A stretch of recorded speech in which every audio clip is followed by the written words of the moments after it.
Jeni me lajmet qendrore në Tribuna Channel. Me ju sonte Lirex Filmeta.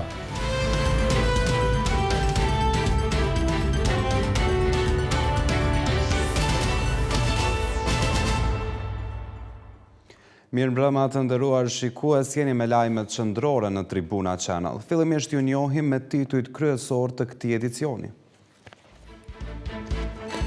Komisioni jo funksional mban pezull 4.000 aplikacione për verifikim të veteranëve. Edhe një partijak i Isa Mustafës del kundër nismës për matje të territorit. Blerand Stavileci kërkon themelimin e Ministrisë së Inovacionit për rritje ekonomike. Ministria e Jashtme paralajmëron se deri në qershor 2 shtete të reja do të njohin Kosovën. Sekretariati i Komisionit Qeveritar për verifikimin e veteranëve të UÇK-s është jo funksional që nga muaji korrik, sepse zyra e kryeministrit nuk i ka paguar mëditjet e këtij komisioni. Kjo ka bërë që të mbeten rreth 4.000 aplikime për veteranët ende pa u shqyrtuar. Komisioni Qeveritar për njohjen dhe verifikimin e statusit të veteranëve, invalidëve, pjesëtarëve dhe të intervinuarve të UÇK-s tash e sakon nuk është funksionale. Mbyllja e saj ka bërë që shumë veteranë të humbin pensionet e tyre, ani pse tash e sakon është dashur të kryhet një gjë e tillë. Hysni Gucati, kryetari i organizatës së veteranëve të luftës së UÇK-s, thotë se mbyllja e kësaj zyre që nga muaji korrik sjell pasoja të mëdha financiare për veteranët. Kjo zyrë është mbyll pa të drejtë ligjore. Këtë vendim e ka marrë zyra e kryeministrit dhe nuk ka pas të drejtë që ta mbyll atë. Ky vendim i kryeministrit ka bërë që 4.000 pensionistët të UÇK-s të mos gëzojnë të drejtën e pensionit. Gucati është shpreh se ka pasur takim edhe me kryeministrin Isa Mustafa, që sa më shpejt të hapet kjo zyre, por që nuk është marrë parasysh asgjë. Fatan Abdullahov, këshilltari i kryeministrit Isa Mustafa, më të marrë pyetje nuk është përgjigjur interesimit të Tribuna Nacional për këtë çështje, duke drejtuar përgjegjësinë tek ministri i punës dhe mirëqenies sociale Arban Abrashi. As Abrashi nuk është përgjigjur thirrjeve të televizionit për të ditur se pse ky komision është jo funksional. Ndërkaq Faik Fazliu nga zyra udhëheqësi i sekretarisë së Komisionit Qeveritar për verifikimin e veteranëve të UÇK-s ka pranuar se është jo funksionale kjo zyre, por nuk ka dashur të jap detaje shtesë. Ideja e kryeministrit të Kosovës Isa Mustafa për të formuar një komision për matjen e territorit të Kosovës në kuadër të marrëveshjes së demarkacionit me Malin e Zi duket se nuk do të jetë zgjidhje për ta nxjerrë vendin nga ngërçi politik. Kritikave ndaj këtij komisioni i është bashkuar edhe shoqata e gjeodetëve të Kosovës, që drejtohet nga deputeti i Lidhjes Demokratike të Kosovës Murat Hoxha. Shoqata e gjeodetëve, që drejtohet nga deputeti i Lidhjes Demokratike të Kosovës Murat Hoxha, ka reaguar ndaj komisionit që do të marrë territorin e vendit në kuadër të demarkacionit me Malin e Zi. Shoqata e deputetit të partisë së Isa Mustafës me anë të një reagimi për media është shprehur e brengosur që kryeministri nuk ka ftuar në komision përfaqësuesit të Fakultetit të Arkitekturës dhe Ndërtimtarisë, Kadet Rae Gjeodezis. Kjo shoqat shpreh brengosjen e vet për mos pjesëmarrjen në këtë komision të përfaqësuesit të Fakultetit të Arkitekturës dhe Ndërtimtarisë, Katedra e Gjeodezis, e cila katedër tani përveç cilësive akademike dhe profesionale, posedon edhe teknologji moderne matëse dhe procesimin e të dhënave. Shoqata që drejtohet nga Murat Hoxha i ka bërë thirrje kryeministrit Mustafa të reflektojë duke ftuar edhe përfaqësuesin e kësaj kadetre që të jetë pjesë e përkushtimit të këtij komisioni. Pa dashur të futemi në atë se është të qelluar ide e matjes së territorit, mos përfshirja e kësaj katedre, e cila padyshim është më kompetentja për matje gjeodezike. Në këtë rast të territorit, konsiderojmë që është mungesë e kësaj kompetence të këtij komisioni. Shpresojnë që kryeministri të reflektojë duke ftuar edhe përfaqësuesin e kësaj katedre që të jetë pjesë e përkushtimit të këtij komisioni. Tribuna Channel ka tentuar të marrë një prenotësim me deputetin Murat Hoxha, por ky i fundit është shprehur se e kishte të pamundur të fliste sot para kamerave.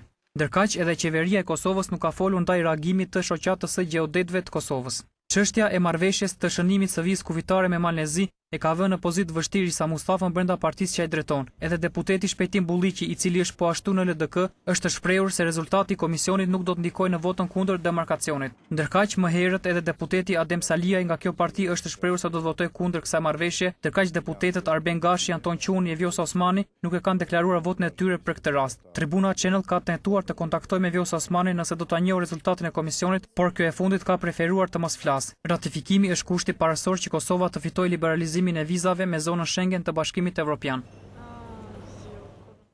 Nevoja promovimi të inovacionit po shihet si mundësi e mirë për të ngritur ekonominë e vendit.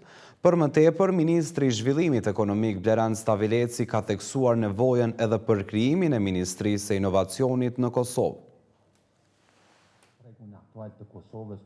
Oda Ekonomike Amerikane në Kosovë ka organizuar një tryezë me tematiken Inovacioni dhe rritja ekonomike, në të cilën ndërmarrje të ndryshme prezantuan përvojat e tyre dhe rëndësinë për inovacionin. Ministri i Zhvillimit Ekonomik Bleran Stavileci theksoi si të patjetërsueshme krijimin e Ministrisë së Inovacionit në Kosovë. Ai po ashtu potencoi 5 faktorë të brendshëm që mund ta zhvillojnë teknologjinë informative në Kosovë.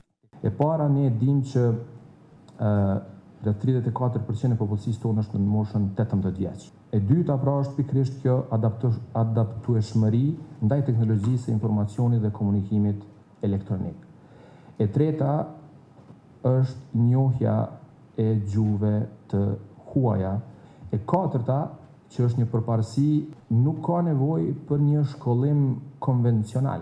Tipari i 5 veçues i shtetit tonë është që prap lidhet me aktualitetin e sotëm, nuk ka nevojë për leje të veçanta. Vanessa Gashi nga Oda Ekonomike Amerikane ka prezantuar anketimin e bizneseve të cilat janë pjesë e Odës Ekonomike Amerikane të Kosovës. Sipas këtij anketimi, 67% e bizneseve janë të vetëdijshme për dobitë që mund t'i sjellë inovacionin në këtë drejtim të zhvillimit të bizneseve të tyre. Dhe vetëm 52% prej këtyre bizneseve kanë buxhet të ndarë që konsiderojnë si të mjaftueshëm për të investuar në inovacion. 52% e bizneseve të anketuara janë përgjigjur se kanë buxhet të ndarë për inovacionin dhe konsiderojnë që ky buxhet është i mjaftueshëm. Arben Ymeraga nga kompania antare e Odës Amerikane Belita & Partners tha se mbështetja institucionale dhe promovimi i inovacionit janë të rëndësishëm për rritjen e biznesit, duke theksuar se angazhimi i qeverisë është i domosdoshëm në këtë aspekt. Një mundësi për me rrit produktivitetin e biznesit, një mundësi për me rrit biznesin është mbështetja e inovacionit. Drenusha Shala, themeluese e kompanisë Baruti, diskutoi rreth rëndësisë së zhvillimit të inovacionit në Kosovë dhe përvojës së saj si ndërmarrëse. Ja kemi nisë si një startup klasik me shumë pak mjete financiare dhe domethënë këtu flasim për 60.000 franga, me 7 punëtor edhe tani si hard facts çdo vit e kemi dyfishuar numrin e punëtorëve edhe qarkullimin. Përpjekjet e këtilla për ta promovuar idenë e inovacionit ka pasur edhe në të kaluarën, sepse në këtë mënyrë bizneset mund të ngriten më mirë në kuptimin e kapaciteteve të tyre. Inspektorati i punës ka bërë të ditur që cak i inspektimeve të këtij viti do të jenë kompanitë e sigurimeve fizike, pastrimit hoteliere, sistemi privat i arsimit, marketet e vogla dhe sistemi privat i shëndetësisë. Kompanitë të sigurimeve fizike, pastrimit, hotelieri, sistemi privat i arsimit, marketet e vogla, sistemi privat i shëndetësisë, do të jenë cak i inspektimit nga Inspektorati i Punës gjatë këtij viti. Këtë ka bërë të ditur drejtori i Inspektoratit të Punës, Basri Ibrahimi. Ai në një konferencë për media ka prezantuar raportin e punës për vitin 2016 dhe planin për këtë vit. Kompanitë e sigurimeve fizike, kompanitë e pastrimit, kompanitë hoteliere, sistemi privat i arsimit, marketet e vogla që besoj që shumë për jush e keni vrejt që edhe ka mjaft vrejtën nga marketet e vogla që kanë ka 2-3 punëtorë dhe atë punëtorët punojnë pa kontrata, janë me orarë të zgjatë dhe kështu me radhë. Brahimi shtoi se në vitin 2016, Inspektorati i Punës ka pasur gjithsej 7.285 inspektime, e që gjatë këtij viti që lëm pas, në vendin e punës kanë humbur jetën 9 persona. Me institucionet e tjera i kemi pas 115 inspektime. Për e këtyre, ne kemi hasur 1.300 punëtorë pa kontrata pune, që në krahasim me vitin 2015, që kanë qenë rreth 1.860 punëtorë pa kontrata pune, do të në këtë vit e kemi 560 punëtorë ma pak pa kontrata pune. Numri i të vdekurve në vendin e punës dhe lëndime në vendin e punës është parafërsisht i njëjtë. Në vitin 2015 kemi pas 9 raste të vdekjes në vendin e punës, gjithashtu edhe në vitin 2016 9 raste të vdekjes. Mbështetje Inspektoratit të Punës i ka ofruar Ministri i Punës dhe Mirëqenies Sociale Arban Arbrashi. Sipas tij do të diskutohet edhe çështja e pagës minimale. Kuatër të bashkëpunimit që kemi me inspektoratin dhe me Këshillin Ekonomik Social, ne kemi diskutuar edhe çështjen e pagës minimale. Ato që ka vërit inspektorati është që në shumë institucione për punë të njëjta ka pagesa të shumë llojshme, edhe që dallojnë shumë. Ai po ashtu ka thënë se sfidë për inspektoratin vazhdon të mbetet numri i vogël i inspektorëve, por që sipas tij programi i qeverisë me Fondin Monetar Ndërkombëtar nuk e lejon shtimin e numrit në sektorin publik. Shtetin e Kosovës në 6 muajt e parë të këtij viti pritet ta njohin 2 shtete. Kështu kanë bërë të ditur nga Ministria e Punëve të Jashtme, por nuk kanë dhënë detaje se për cilat shtete bëhet fjalë. Ndërka shtonë se MPJ është në kontakte të vazhdueshme me shtetin francez dhe shumë shpejt pritet lirimi i liderit të AK-s Ramush Haradinaj. Kosovës shumë shpejt pritet të shtohen njohjet. Zëvendës Ministri i Punëve të Jashtme i Republikës së Kosovës Emanuel Demaj ka thënë se brenda 6 muajve të parë të këtij viti Shtetin e Kosovës pritet ta njohin 2 shtete. Ai në emisionin Fakt Plus nuk ka dhënë detaje se për cilat shtete bëhet fjalë, por ka potencuar se këto 2 njohje janë të sigurta. Këtë vit besoj se do të jetë edhe viti i njohjeve, siç ka thënë vetë ministri Hoxhaj. Priten që në 6 muajve të parë të kemi edhe disa njohje, 2 të them ashtu ndoshta edhe të sigurta, por pritet që të ketë edhe njohje të tjera. E duke folur për ndalimin e liderit të AK-s Ramush Haradinaj në Francë, Demaj ka thënë se MPJ është në kontakt të vazhdueshëm me shtetin francez dhe shumë shpejt pritet lirimi i Haradinajt. Ministri Hoxha ka qenë gjatë gjithë kohës në kontakt me palën franceze, gjithashtu ka zhvilluar një vizitë me homologën e tij francez ku ka diskutuar rreth kësaj çështje, por është proces të cilën po ngandalson pala serbe dhe pritet dokumentacioni që të vijë nga atje dhe besoj se shumë shpejt zoti Haradinaj do të kthehej në Kosovë. Demaj në këtë emision ka folur edhe për diplomacinë ekonomike, që është një ndër prioritetet e Ministrisë së Punëve të Jashtme. Ai ka thënë se këtë muaj do të mbahet forumi për investime dhe tregti Itali-Kosovë. Sipas Demaj, italianët janë të interesuar të investojnë në Kosovë dhe se interesimi i tyre, sipas tij, tregohet më së miri përmes numrit të bizneseve italiane që operojnë në Kosovë e që janë 202 biznese të regjistruara. Sot u shënua dita për kujtimit të Holokaustit. Për nder të miliona viktimave nga kjo tragjedi, u organizua një ceremoni përkujtimore në Prishtinë, ku ndan momente, emocione dhe shtrëngime duarsh për komunitetin hebrejn që ishin viktime e Holokaustit. Kreu i kuvendit Kadri Veseli tha se askush më mirë se populli i Kosovës nuk e bashkëndjen një histori të tillë. E pranishme në këtë ceremoni ishte edhe mbietuara Stella Ester Levi.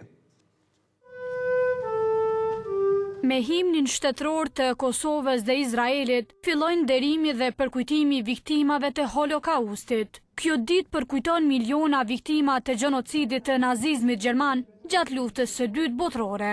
E këtë ditë i pari i kuvendit Kadri Veseli e kujton si histori edhe të Kosovës. Veseli tha se askush më mirë se populli i Kosovës nuk e përkujton këtë ditë. Një histori shumë e rëndë. Askush më mirë dhe me qartë se dhe sa dhe vetë populli jonë nuk e përjeton këtë histori, pavarësisht se ka ndodhur me dekada me herët, mbi 72 vite me herët, për ne popullin shqiptar kemi pasë, po thuj se nuk ka pasur 2 dekada me herët që jemi nënshtruar po të një realitet. Ndërsa kryetari shoqatës e Hebrenjeve Rushdi Shkodra falenderoi institucionet e Kosovës për angazhim dhe kontributin, duke kujtuar historinë Hebrenjev. Në emër të bashkisë hebreje vetë Izrael Kosovë, më lejoni të shpreh falenderimin tim për angazhimin dhe ndihmën tuaj për bashkinë tonë. Dhe unë me plot të drejtë deklaroj se jeni zyrtari më i lartë i këtij vendi, që në Izrael dhe në të gjithë qartët e hebreje në botë jeni shumë i vlerësuar. E kjo ceremoni përkujtimore për viktimat e Holokaustit nuk kaloi pa emocione. Këtu ishte e pranishme dhe mbietuara e kësaj tragjedie Stella Ester Levi. Ajo foli me emocione për këtë ditë, e cila pati edhe një dhuratë për kryetarin e shoqatës Rushdi Shkodra. E ky i fundit i dha asaj një minjohje. Në fund të kësaj ceremonie u shfaq edhe një dokumentar kushtuar të mbijetuares së Holokaustit Stella. Në vitin 2005, Asamblea e Përgjithshme e OKB-s miratoi një rezolutë që shpallte 27 janarin si ditë ndërkombëtare për kujtimin në nderim të viktimave të Holokaustit. Kjo ditë përkujton miliona viktima të politikave të gjenocidit të Gjermanisë naziste që u kryen gjatë luftës së dytë botërore, si dhe përqendrohet në përpjekjet bashkëkohore për të luftuar urrëtitjen dhe antisemitizmin. Qendra Kosovare për Studime të Sigurisë ka prezantuar sot rezultatet e hulumtimit gratë në ekstremizmin e dhunshëm. Arsyeja se cilit ishte numri i madh i grave nga Kosova që ishin të pranishme në Siri e Irak gjatë konfliktit. Ekstremizmi i dhunshëm e radhit Kosovë në vendin e dytë pas Bosnjë dhe Hercegovinës, kështu duke shkuar numri deri më shumë se 40 gra që janë bashkuar grupeve ekstremiste të dhunshme në konfliktet e Sirisë dhe Irakut. Gjatë hulumtimit janë arritur të bën 4 intervista me gratë të cilat kanë përfunduar vetëm vitin e parë të studimeve, po që kanë qenë të papunësuara. Gjatë këtyre intervistave janë kuptuar për arsyet dhe faktorët që kanë ndikuar hyrje në këto grupe, që janë faktorët ideologjik, edukimi, punësimi si dhe kushtet e tjera sociale. Sipas autores së hulumtimit Rudin Jakupi, ka pasur gratë të cilat nuk e kanë ditur as ku janë duke shkuar, sepse disa prej tyre kanë qenë të detyruara nga burrat e tyre. Gruaja e cila ju ka bashkuar konfliktit në mënyrë vullnetare dhe ajo tjetra që ka qenë e detyruar të bashkohet konfliktit në Siri dhe në Irak, sepse sipas intervistave tona ne kemi kuptuar që ka gra që cilat as nuk e kanë ditë ku janë duke shku dhe janë marrë me detyrim prej burrave. Ndërsa Ves Kelmendi tregoi arsyet se pse gratë bindën tu bashkohen grupeve ekstremiste të dhunshme. Këto gra kanë qenë në moshë të re, prej moshës 18 deri në 28 vjeçare, ku jo kanë bashkangjit grupeve ekstreme. Është mungesa e informacionit për konfliktin në Siri dhe Irak. Ne kemi rast në Kosovë ku një grua, burri nuk i ka tregu drejt se ku është duke u nis apo ku ka përfundu.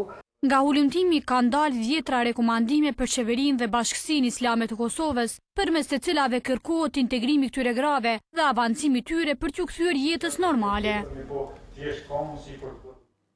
Aleanca Gruas në AK ka mbajtur protestën e radhës para memorialit Heroinat në përkrahje të liderit të AK-s Ramush Haradinaj. Ato kanë kërkuar nga drejtësia ndërkombëtare lirim të plotë të Haradinajt për arsyen se ky i fundit është gjykuar 2 herë nga kjo drejtësi. Aleanca e Gruas së Kosovës ka mbajtur një protest para memorialit Heroinat për të kërkuar lirimin e kryetarit të AK-s Ramush Haradinaj. Kryetaria e kësaj shoqate Makbule Shkodra gjatë fjalimit të saj tha se drejtësia ndërkombëtare duhet të merret me kriminalet e vërtet dhe jo me Haradinajn. Ajo është shprehur se ky aktivitet po zhvillohet para memorialit Heroinat për arsyen se ky memorial përfaqëson sakrificat e femrave për lirinë e Kosovës. Kemi zgjedhur memorialin Heroinat. Këtu, siç e dini, ky memorial përfaqëson dhe simbolizon sakrificën e grave dhe vajzave për lirinë e Kosovës, cilën ne sot po e gëzojmë.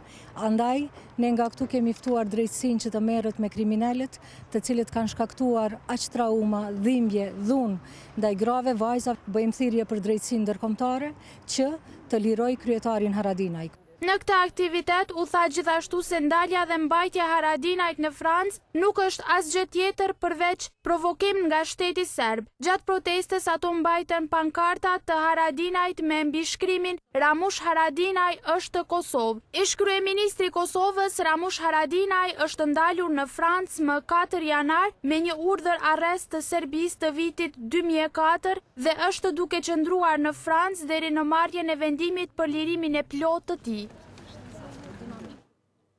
Kryetari i Këshillit Kombëtar të Nisma për Kosovën, Jakub Krasniqi, e ka hedhur poshtë mundësinë e përfshirjes së opozitës në dialogun me Serbinë.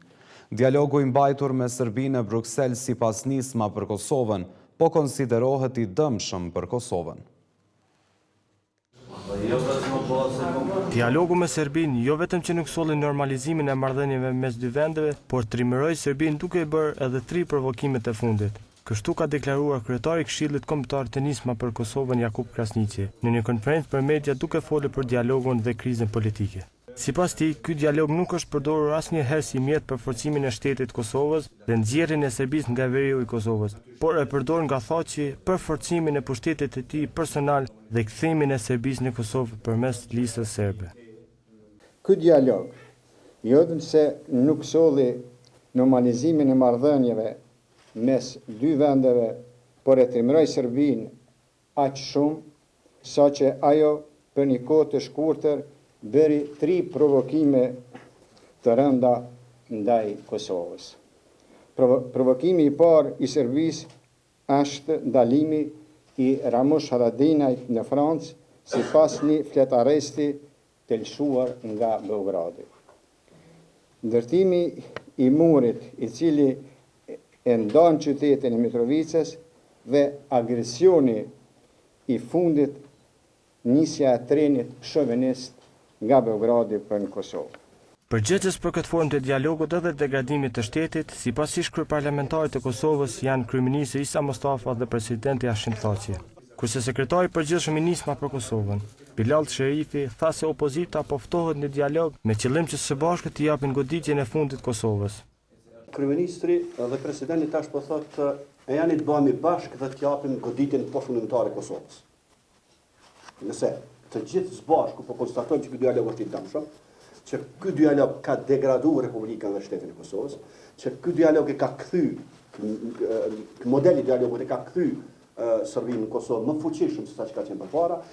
Kryeministri i Kosovës Isa Mustafa u ka bërë thirrje opozitës dhe shoqërisë civile që të marrin pjesë në procesin e dialogut me Serbinë. Pasi siç ka thënë ai, tema që po diskutohen nuk janë vetëm për pozitën.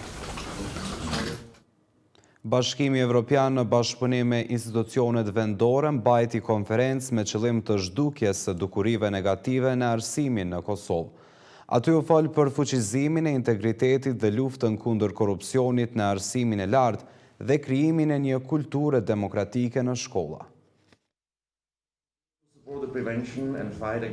Arsimi është i përfshirë në korrupsion dhe rezultatet e testit të PISA-s kanë qenë treguesi më i mirë që duhet të punohet dhe të zhduket kjo dukuri nga sistemi arsimor. Këto komente i ka bërë zëvendës shefi i seksionit të operimeve në zyren e BE-s në Kosovë, Libor Shlat, gjatë një konference për medje me temën Integriteti dhe lufta kundër korrupsionit në arsimin e lartë dhe krijimi i një kulture demokratike në shkolla, organizuar nga Bashkimi Evropian së bashku me institucionet vendore.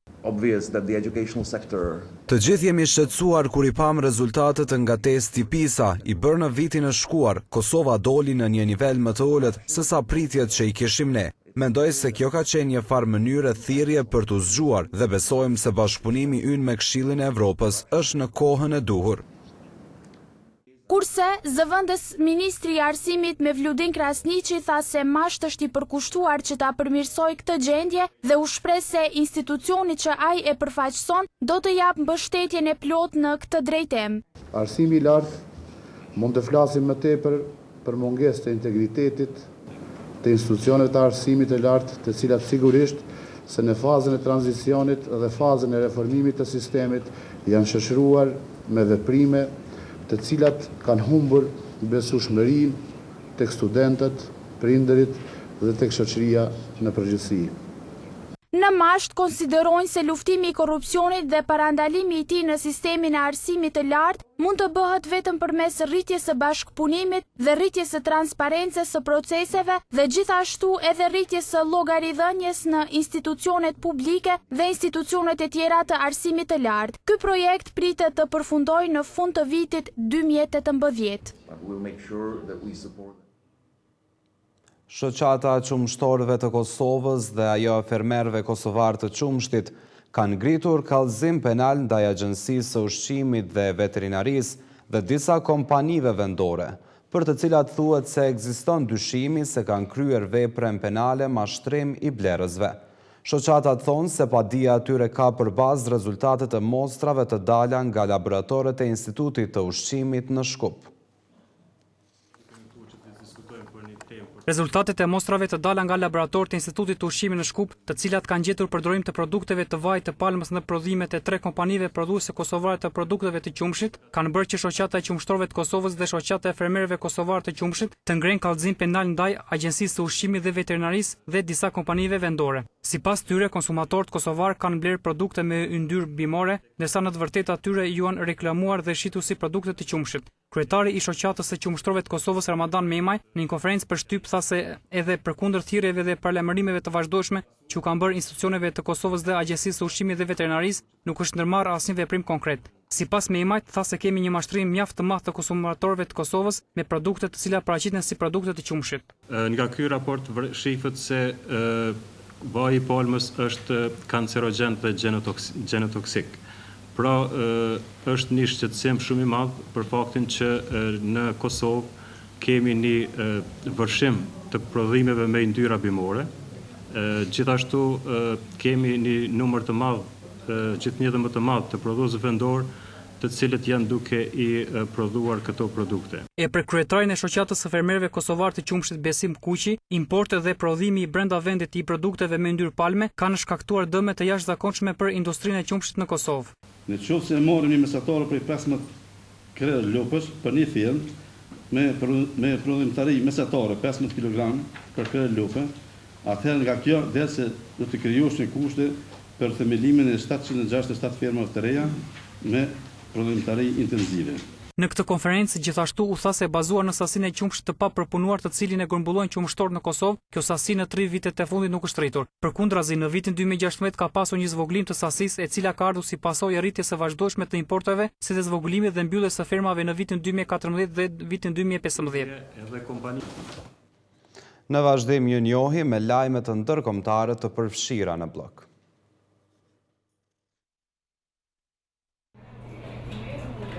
Ministria e Shëndetësisë e Brazilit ka porositur 11.5 milion doza të vaksinas për ethet e verdha. Sëmundja ka shënuar shpërthimin më të madh në këtë vend qysh në vitin 2000. 70 raste përfshirë 40 vdekje janë konfirmuar. Shumica e tyre janë në zonat rurale të shtetit Minas Gerais. Mbi 300 raste janë duke u hetuar. Ethet e verdha mund të jenë potencialisht fatale dhe transformohen nga mushkonjat. Simptomat përfshin ethe, dhimbje dhe të vjella. Sëmundja mund të shkaktojë dështimin e veshkave dhe të mëlçisë, si dhe gjakderdhje. Guvernatori i Minas Gerais ka shpallur 180 ditë të gjendjes së jashtëzakonshme.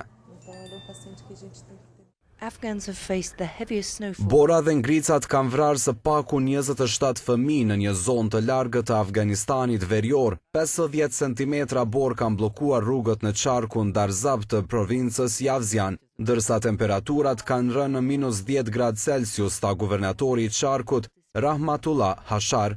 Ai tha se vdekjet kanë ndodhur gjatë 2-3 ditëve të fundit dhe se të gjithë fëmijët kanë qenë nën 5 vjeç. Fakti se rrugët janë të bllokuara mund të shkaktojë vdekje të reja, tha Hashar. Megjithatë, guvernatori i provincës Reza Ghafori tha se do të dërgohen ndihma. Çdo dimë rreshtet e Borës, Acari dhe Ortekët vrasin 10 njerëz në Afganistan, ku për shkak të infrastrukturës së dobët, ekipet e shpëtimit e kanë të vështirë të arrijnë në zonat e izoluara.